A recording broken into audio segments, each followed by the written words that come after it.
वहीं BJP leader Altaf Thakur ने भी महबूबा मुफ्ती पर तनकीद की। मुझे की पॉलिसी हमेशा यही रही है कि सिक्योरिटी फोर्सेस, चाहे वो इंडियन आर्मी हो चाहे जम्मू कश्मीर पुलिस हो, उनकी क्रेडिबिलिटी पे हमेशा वो उंगली उठाती है। ये अलग बात है कि यही सिक्योरिटी फोर्सेस उनकी हिफाजत में 24 घंटे मामूर रहती है।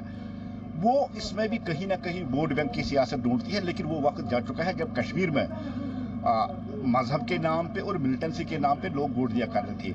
मिलिटेंट होता है, मिलिटेंट अंदर मरे मिलिटेंट बाहर मरे, उसकी किस्मत में मौत लिखी है। चाहे किसी भी तरीके से मिलिटेंट को मारना ही इस समाज को मिलिटेंसी साफ करना एक वाहिद रास्ता है, चाहे वो सजाद तांत्रे हो। और महबूबा जी की हमेशा हर एक इनकाउंटर पे, उसकी क्रेडिबिलिटी पे, यहाँ की जम्मू कश्मीर पुलिस पे, चाहे कि इंडियन की आर्मी पे ये उंगली उठाना, मैं समझता हूँ ये उसका सीधा सा मतलब है कि महबूबा मिलिटेंटों का सपोर्ट करती है, इसलिए मिलिटेंटों के फेवर में, मिलिटेंटों के हक में हमेशा वो स्टेटमेंट देती रही। लेकिन वक्त गुजर चुका है, वो वक्त जा चुका है। ना मिलिटेंसी के जो सपोर्टर है और जो मिलिटेंट है उनको बर्दाश्त नहीं की।